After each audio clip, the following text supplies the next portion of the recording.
Përshëndetje të nderuar shikues, mirë se po takohemi në emisionin shpirtëror jam mes nesh.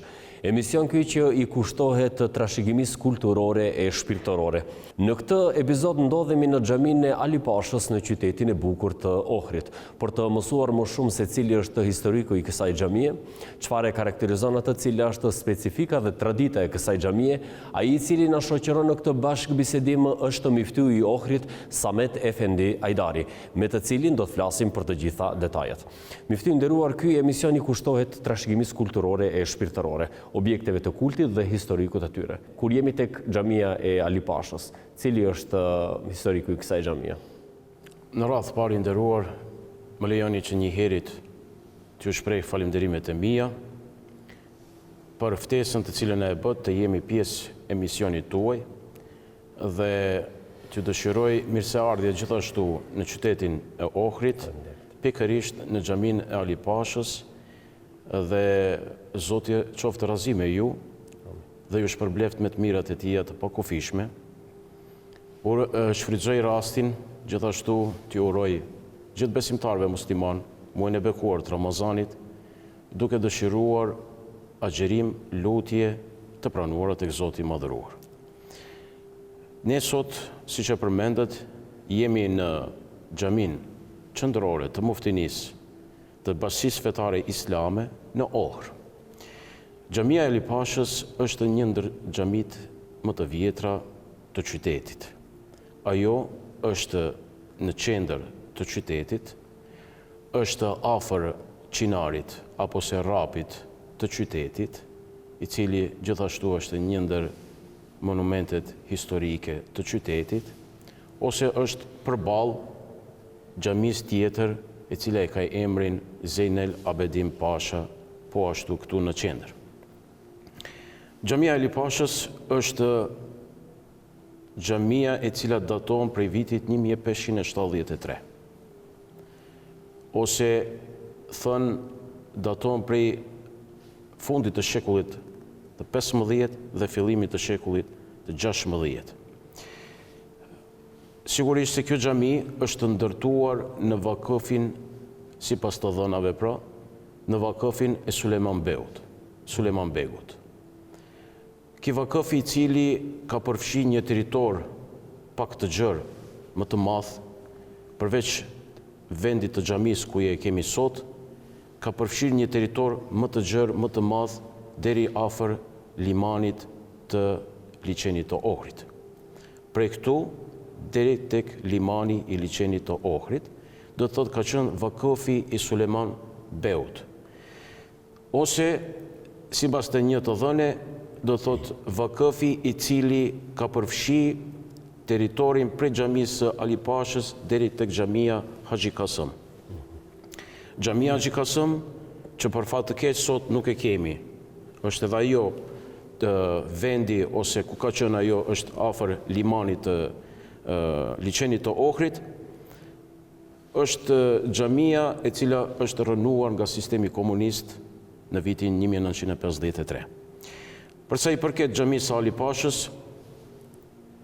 xhamia Ali Pashës në historinë e vet ka pas edhe meremetimet e veta, renovimet e veta, kështu që në vitin 1823 do të meremetohet, do të renovohet nga veziri i Beogradit të atëhershëm Ali Pash.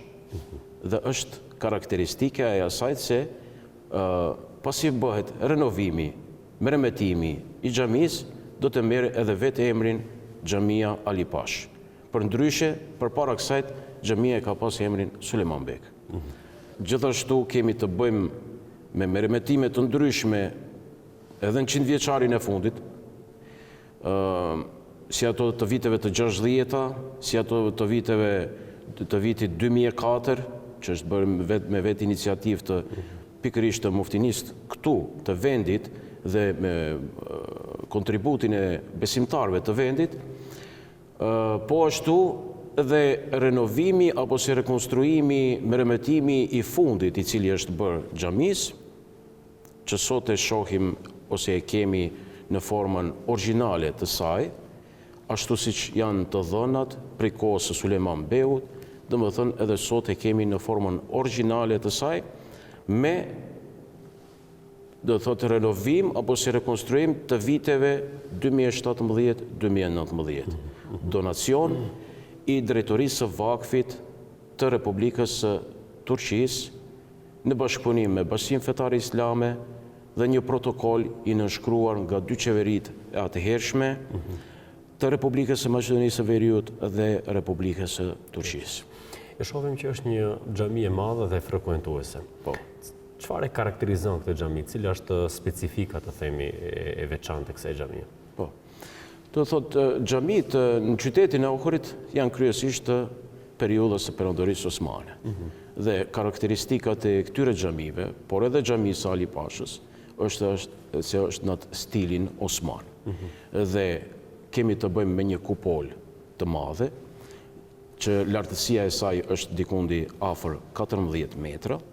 Pastaj kemi të bëjmë me një hyrje e cila është me tren të hapur, me 3 kupola dhe me një minare të saj, që sipas të dhënave na tregohet se kjo xhami ka pas edhe 2 minare.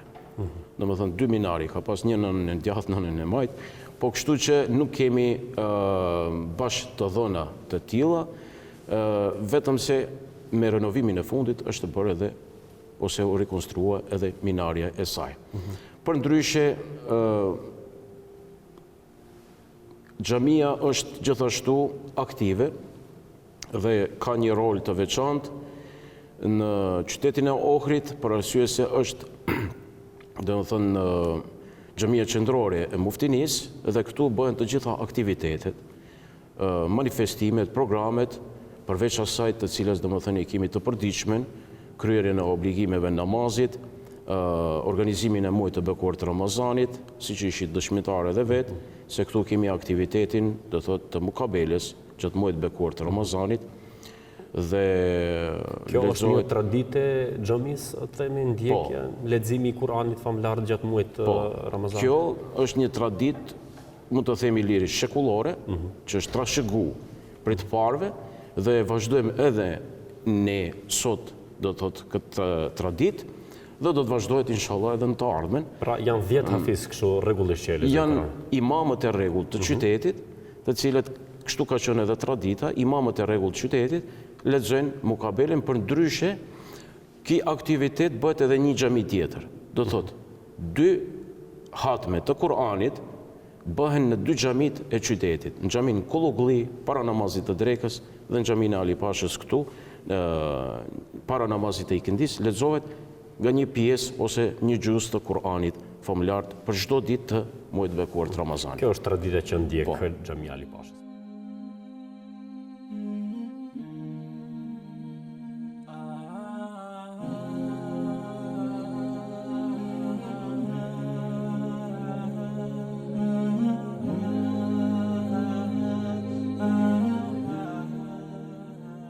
Ai i cili la shembullin më të lartë të njerëzimi ishte profeti Muhamedi, paqja dhe mëshira e Zotit qoftë mbi të. Krijuesi Zoti i lartë madhërisëm atë e vlerësoi si pozitë e lartë në Kur'anin fisnik. Të nderuar shikues, temën të cilën do ta trajtojmë në këtë epizod është shembulli i profetit Muhamed, paqja dhe mëshira e Zotit qoftë mbi të, si model për jetën tonë. I nderuar mufti, e dim që pejgamberi Muhamedi, paqja dhe mëshira e Zotit qoftë mbi të, Zoti e dërgoi si paqe dhe mëshirë për mbar njerëzimin. E dim që ai la shembullin më të mirë për njerëzimin dhe e dim që personaliteti i tij në vetvete ngërthen shumë vlera. Çfarë duhet të marrim nga shembulli i profetit Muhammed? Fali qofshim Zotit Gjelle Gjelaluhu, që na ka bërë pjesëtar të ummetit të Muhammed Mustafa sallallahu alaihi wasallam. Paqja dhe shpëtimi i Zotit qoftë mbi të. Është krenaria jon, është mësuesi i njerëzimit, është njeriu më fisnik i gjinisë njerëzore. Muhamedi alayhi salam është personaliteti i çmuar me virtytet e larta të cilat i pati, i kishte, me karakterin, moralin, sjelljet e tija dhe shembullin e tij të lartë. Nga jeta dhe veprimtaria e Muhamedit alayhis salam, të dërguarit të Allahut, mund të marrim shumë mësime, udhëzime me të cilat ne do ta kishim realizuar apo si të realizojmë jetën tonë të përditshme.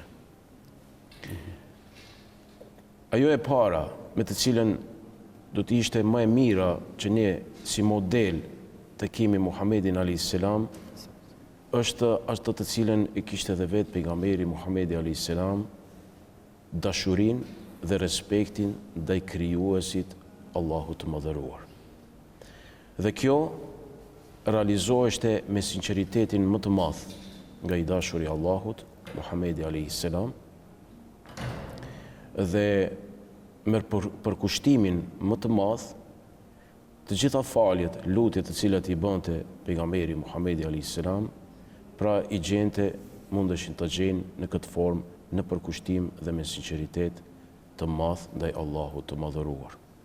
Kështu pra në këtë formë duhet që edhe ne si besimtar që jemi ndjekës të tij, që ndjekim rrugën e Resulullahut, të jemi në këtë formë duke adhuruar Zotin e madhëruar me sinqeritet, me dashuri dhe me atë të cilën të mundohemi sa më tepër të jemi të përkushtuar në adhurimin ton ndaj Zotit të madhëruar.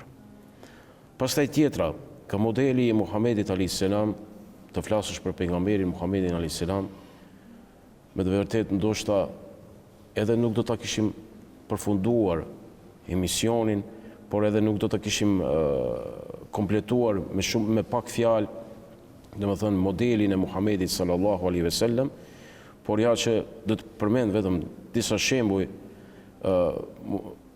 Modeli Muhamedit alayhis salam gjithashtu ishte durimi dhe qëndrueshmëria e tij. Ai ishte që kaloi momente të vështira. Ai ishte i persekutuar, ai ishte i torturuar, ai ishte i ofenduar, ai ishte i nënçmuar, i sharë, por të gjitha këto ai të i kalonte me durim dhe me qëndrueshmëri. Ishte pejgamberi Muhamedi sallallahu alaihi wasallam, ai i cili shkoi që t'i thirr banorët e Taifit për të besuar në Zotin një.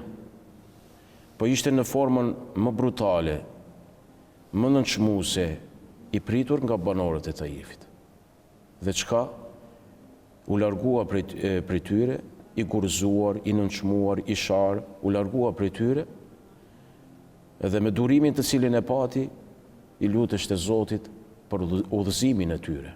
Erdhi Gjibrili alayhis salam dhe i tha: "O Muhammed, a dëshiron që t'i shfaroj? A dëshiron që t'i dënoj?" Jo, tha Muhamedi alayhis salam, Zoti do t'i udhëzoj. Ishte pejgamberi Muhamedi alayhis salam ai i cili me durim dhe me qëndrueshmëri e të i kaloi prej momentit se kur u shpërngul prej Mekës për në Medinë, ose edhe në kohën përderisa jetonte në Mekë, gjithashtu nga banorët e Mekës ishte ai i cili ishte i torturuar, i nënçmuar, i ofenduar, ishte i sulmuar nga pabesimtarët ose nga ata të cilët nuk e besonin pejgamberin alayhis salam, por ja që do të vinte një moment deri në çlirimin e Mekës. Edhe ai pikërisht ishte në muajin e bekuar të Ramazanit, çlirimi i Mekës. Dhe ai këtë e bëri përmes rrugës së durimit. Po, në çlirimin e Mekës ishte pra pejgamberi Muhamedi alayhis salam, kur arriti në Mekë dhe i tha banorëve të Mekës: "Ju jeni të lirë të gjithë."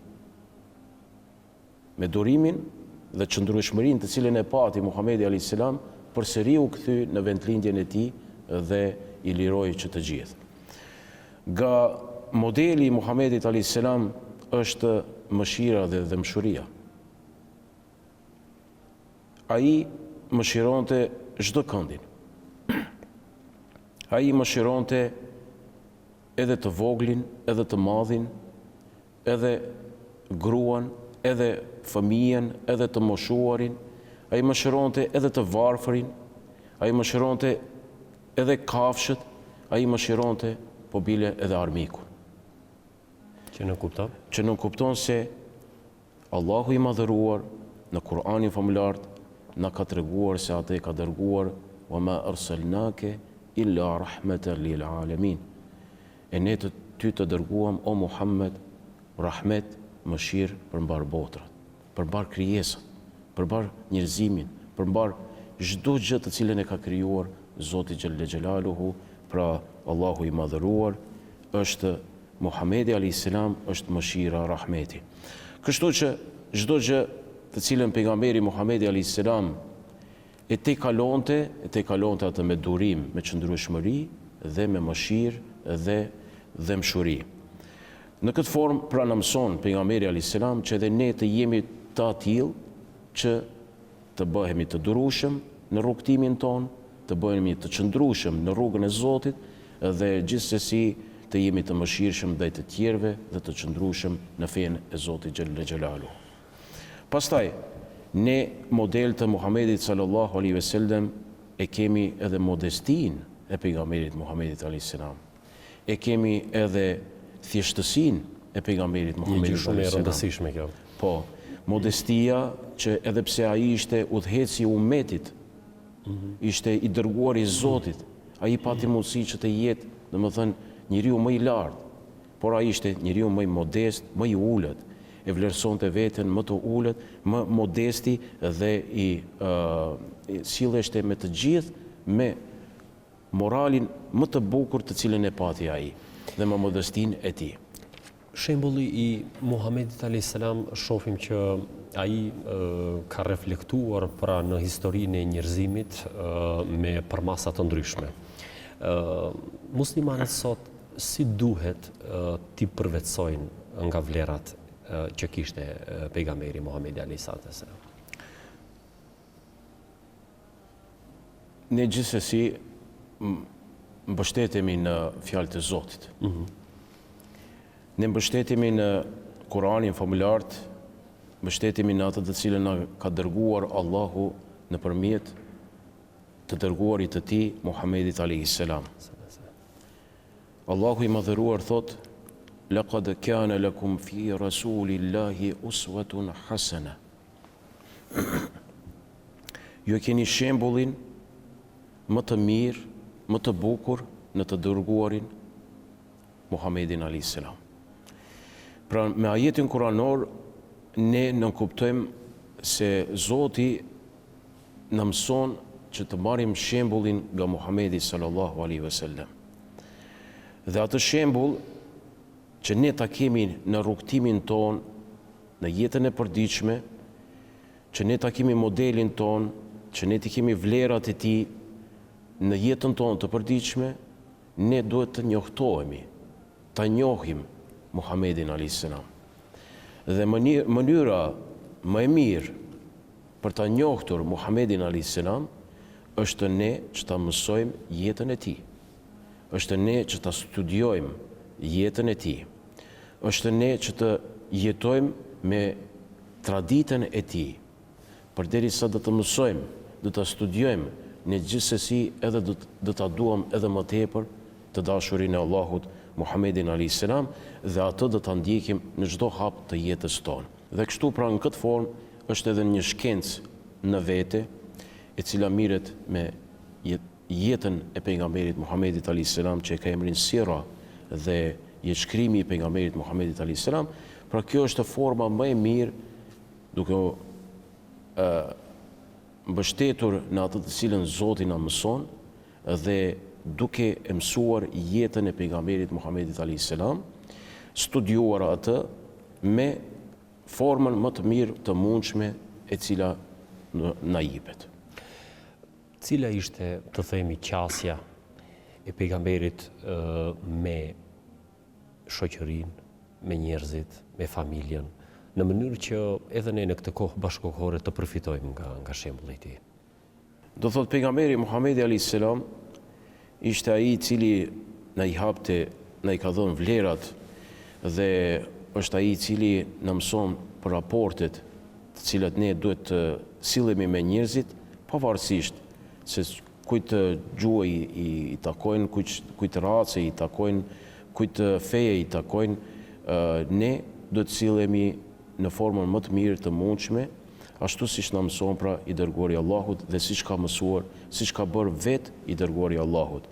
Ajo të cilën na mëson se çfarë raporti duhet kemi ne me familjen, është më e mira ajo të cilën ka thënë vetë i dërguari i Zotit, se më i miri është ai i cili sillet më së miri me familjen e tij. Është më i miri me familjen e tij. Pejgamberi Muhamedi alayhis salam ishte një baba i shkëlqyer. Pejgamberi alayhis salam ishte një bashort i shkëlqyer. Pejgamberi Muhamedi alayhis salam ishte ai i cili ndihmonte në familje, edhe pse ishte me misionin e Zotit, do thotë në shpalljen e fesë së Zotit, por ai ishte edhe njeri i cili me urtësinë të cilën e pati, ai silleshte në formën më të mirë të mundshme me familjen e tij. Pejgamberi Muhamedi alayhis salam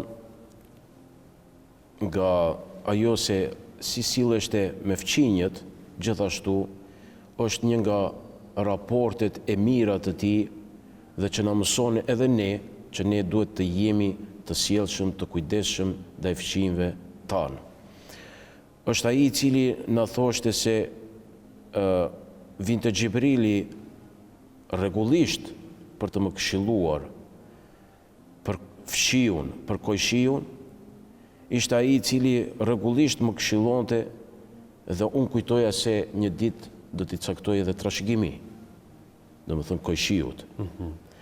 Po që pejgamberi Muhamedi alayhis salam do thot ishte ai i cili respektonte në formën më të mirë të mundshme pra kojshin. Dhe kështu në përgjithësi të gjithë ata raportet të cilat i pati pejgamberi alayhis salam, si raportin shoqëror, si raportet njerëzore, me kojshim, familjare, domethënë të gjitha duke u bazuar me urtësinë e Zotit të Madhëruar dhe duke e bërë vetëm e vetëm në formën më të mirë të mundshme që Zoti i Madhëruar të jetë i kënaqur dhe të na mësoj edhe ne se si ne duhet të sillemi, do thot, në jetën tonë të përditshme. Nga këto që përmendët, na jep të kuptojmë që ai kishte një urtësi të madhe ndaj të tjerëve.